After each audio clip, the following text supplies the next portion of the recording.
और याद पड़ेला अगर लालू जी मुख्यमंत्री रहे, चाहे दिल्ली प्रोग्राम होके बिहार निवास के उद्घाटन कर रहे हो, चाहे इनका लालू जी के घर में होके, यहाँ भी कार्यक्रम लालू जी के होके तो भरत शर्मा खुजास। लालू जी संगीत के माध्यम संगीत के बहुत सुनील वहाँ का, खास करके हमार गाना लालू जी के, चाहे दिल्ली कोठी होके, चाहे पटना होके, चाहे गाड़ी में लालू जी चली, कहीं भी हमारे गाना बाजेला। भोजपुरी बोली बन के तो आज भी बाकी भाषा बन के जरूर रही, आज ना तो काल ये भाषा बनी। हम फिल्मी दुनिया में ना जाए, हम भोजपुरी जहाँ गावतानी जौन गावतानी हमारा खातिर ये सफिशिएंट रही। तब हम भोजपुरी के सेवा करतनी। भोजपुरी के आज तक भोजपुरी में हम अश्लील गीत ना गौनी, उहे गीत गौनी हम आज से कि पूरा परिवार, माई बहन बेटी पूरा परिवार एक साथ बैठ करके हमार गाना सुनेला और सुनी। देखिए भोजपुरी हमने के बहुत समृद्ध भी पहले से। जौन भोजपुरी के हिंदुस्तान में है ना, कई गो देशन में बोलल जाले, समझल जाले, गावल जाता, वो भोजपुरी के क्यों कत्ता दबाई। वीडियो के शुरुआत में तो आपने देख ही लिया होगा कि इस साक्षात्कार में हम बात करेंगे भोजपुरी के पुरोधा भरत शर्मा व्यास से। ये इकलौते जीवित गायक हैं जो भोजपुरी के लगभग सभी विधाओं में, चाहे पूर्वी हो, निर्गुण हो, चैता हो, चैत का महीना भी चल रहा है, हम चैता सुनेंगे भी इनसे, सभी विधाओं में ये गा सकते हैं। भरत शर्मा अभी पटना में है, हमारी मुलाकात इनसे हुई है। भरत जी, सबसे पहले स्वागत है आपका द इंडिया टॉप में। इंडिया टॉप के पूरे चैनल के परिवार के हम प्रणाम करते नहीं, अपना दर्शक लोग को भी हाथ जोड़ करके प्रणाम करते नहीं जी। अच्छा, अभी फागुन खत्म हुआ है और चैत का महीना चल रहा है जी। फिर इसके बाद कोई और महीना आएगा, फिर सावन आएगा, फिर कार्तिक आएगा। भोजपुरी का जो नया पीढ़ी है, खासकर हमारी पीढ़ी की बात करें जो 25 से 30 साल में है, 20 साल के जो लड़के हैं, वो शायद अब उतनी विधाओं के बारे में नहीं जानते होंगे। तो थोड़ा सा पहले भोजपुरी का परिचय दे दीजिए। भोजपुरी गीत संगीत में, लोकगीत में कितने तरह के विधा होते हैं? देखिए भोजपुरी इतना विधा कौनो भाषा में है ये निखे। जैसे हमनी के हारमोनिया के शुरुआत हुए सा जी, लास्ट होला नी जी। शुरुआत सा से होला और लास्ट होला नी जी। वैसे ही हमनी के जैसे जन्म होला तो जन्म से ही भोजपुरी में गीत शुरू हो जाला जी। सोहर होला, जन्म हुई तो जी। नरकटाई हुई, खिलौना हुई, झूमर हुई, बधाई हुई। ए तरह समय समय जैसे जैसे लड़का बढ़ चल जाला, ओकर मुंडन होला, जनेऊ संस्कार होला, बरक्षा होला, तिलक होला, तिलक में फिर शादी होला, विवाह होला, मने ऐसे मने मृत्यु तक जन बढ़ुए ओकर गायकी बा अलग अलग विधा में। उतने में ना जैसे हमनी के 12 महीना बा, तो 12 महीना में 12 महीना के अलग अलग गीत बा। जैसे होली में फगुआ होला, होली होला, चैत में चैता चैती, बैसाख में कटनी के गीत होला, हाँ कटनी के गीत होला, जेठ में हड़पड़ौरी गीत होला, पानी जब पानी ना पड़ी तो मेहरारू जब गावेली सा हड़पड़ौरी तो पानी पड़े लगला। जून में रुपया होला रोपनी के, ओकरा में जुलाई में फिर आवाज आई सावन, अगस्त में यही तारीख जन बढ़ुए दशहरा आ जाई, छठ के आ जाई, यही तरह जन बढ़ुए पूरे साल का होता, पूरा साल के 12 महीना को होला।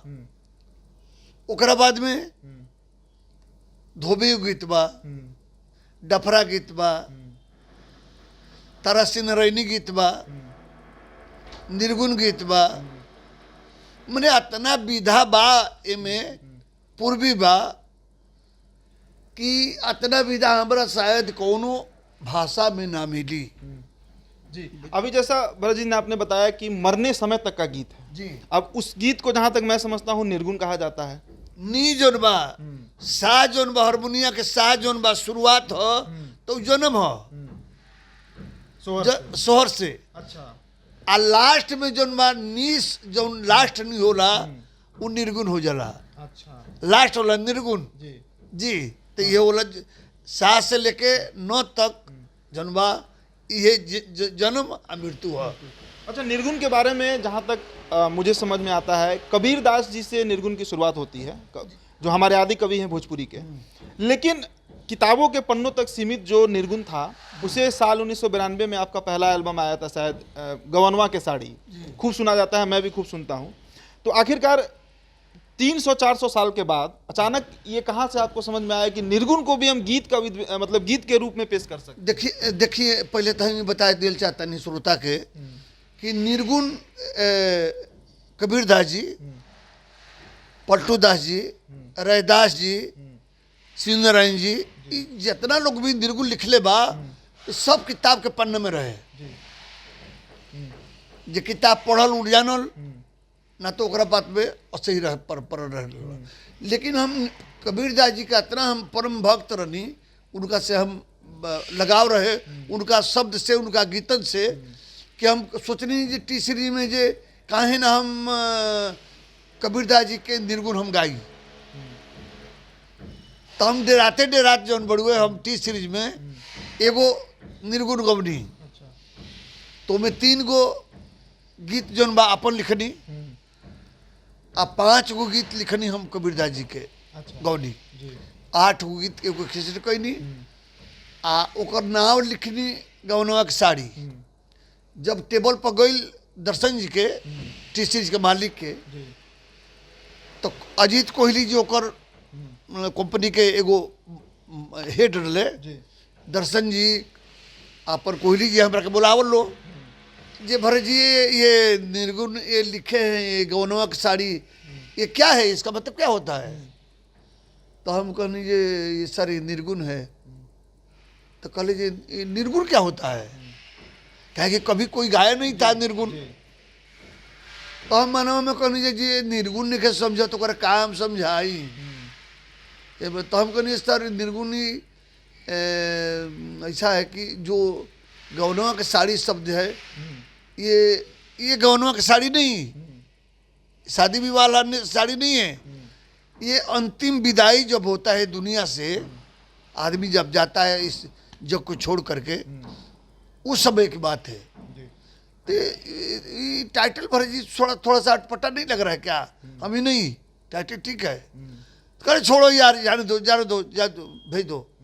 वह प्रिंट भइल सबसे पहला हाल ही हमारी गवनवा की साड़ी आ सुपर डुपर नंबर भइल। ई नंबर इतना बिकाइल वो दिन से माइलस्टोन है वो जी। ये आज तक मने उसे बिचाला जितना कंपनी रही सब अपना कंपनी में के गायकन के बोले लगलो जी निर्गुण गाओ निर्गुण गाओ निर्गुण गाओ। तब से निर्गुण भोजपुरी में आइल। अब आज तो बहुत लोग निर्गुण गावता चाहे मदन राय हो विष्णु ओझा हो सब लोग सब आप ही को फॉलो किए। अब यहाँ पर एक सवाल उठता है कि आपने तो निर्गुण गाया करीब आपके 400 रिकॉर्डेड कैसेट हैं टी सीरीज पर 5000 से अधिक गीत आपने गाए।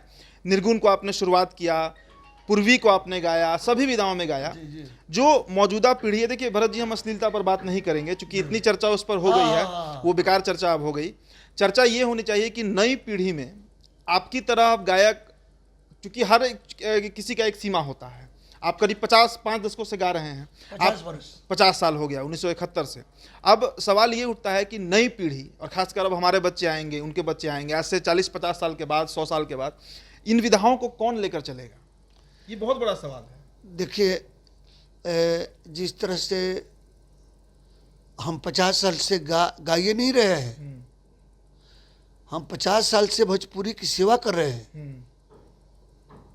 गाने के साथ साथ भोजपुरी की सेवा कर रहे हैं। इस सेवा ये कर रहे हैं कि मैं भी फिल्मी दुनिया में जिस समय मैं टी सीरीज में जाता था बम्बे में रिकॉर्डिंग करने के लिए तो हमको भी फिल्म के लिए बहुत ऑफर मिला।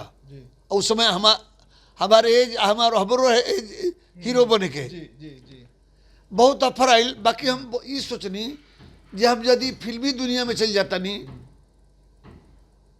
तो भोजपुरी की सेवा के करी, भोजपुरी की सेवा नहीं की कर सकत।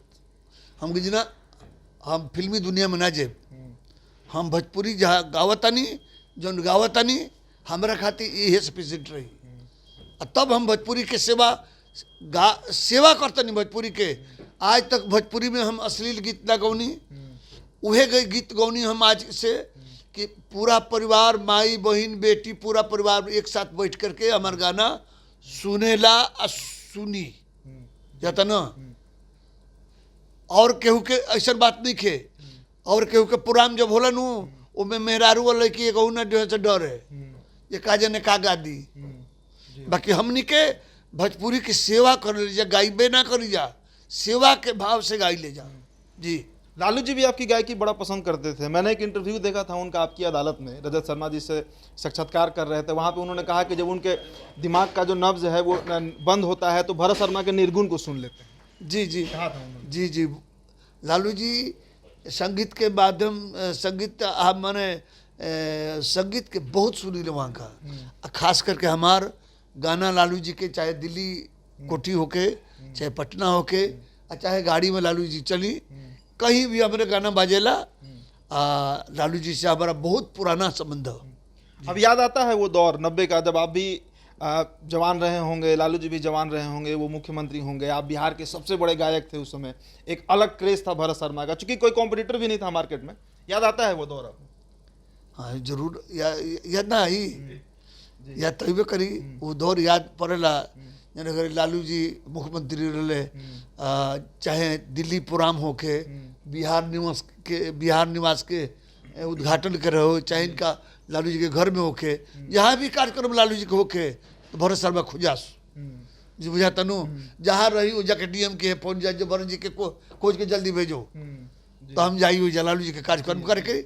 आजो लालू जी से हमारा वो सही बा हम जी। चलिए अब एक अंतिम सवाल बस जल्दी से जवाब दे दीजिए।